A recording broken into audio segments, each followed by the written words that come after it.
and I feel like he's about to pass, I'm gonna stuff this arm down and I'm gonna reach over and grab on the belt here.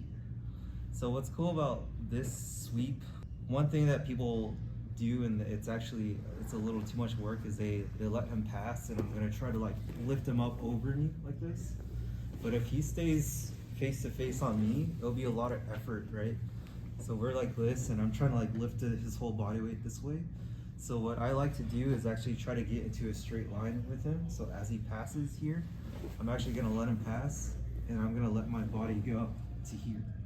So it allows us to be more in like a log roll. So now I'm underneath his center, and all I have to do is start pushing this hand this way, and I start rolling him this way so I can get on top. Now I already have this grip, so I usually go for the arm under, right? Step over the head. Right? So a lot of people do this. He starts passing, they start trying to sit back. And a lot of times it won't work just because he gets to the sit back. Don't let me sweep you. Like that's gonna happen, right? So even if I get to here and I feel that resistance, as long as I get myself in a straight line, I'm gonna be able to roll. So it's like this concept transfers to like literally everything else you do on the floor. If you're running into an obstruction or obstacles because you're perpendicular, so you want to straighten yourself out so you guys log roll a little better. Let's try that again. One thing I'm also doing with this hand is I'm trying to shove. I'm grabbing onto the sleeve here. I'm going to shove this as deep as possible.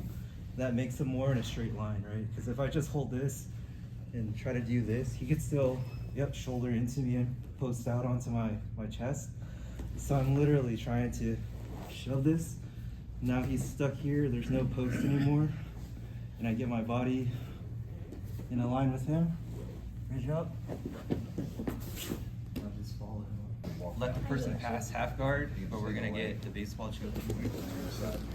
Everything's the same, knee shield. I'm gonna go palm up with the side of the arm that's gonna cross face. I'm gonna go palm down with the other side. My goal is to try to get my fingers to touch behind his collar, so that's gonna be as tight as possible. It's called a baseball choke.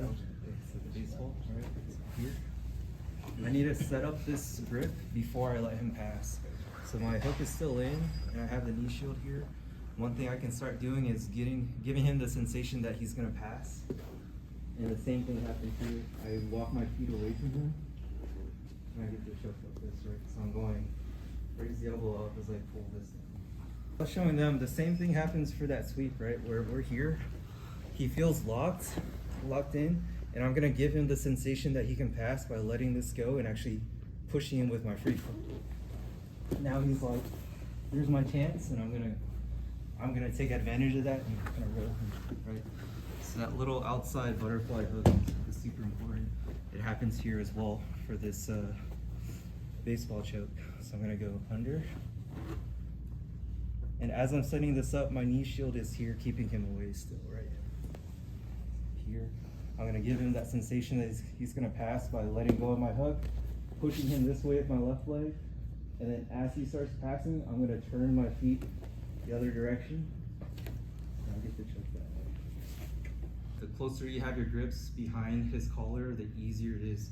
The space gets really small really fast. If it's like here, there's a big space, right? And this way, I could just pedal out and put my foot on the hip and square myself out.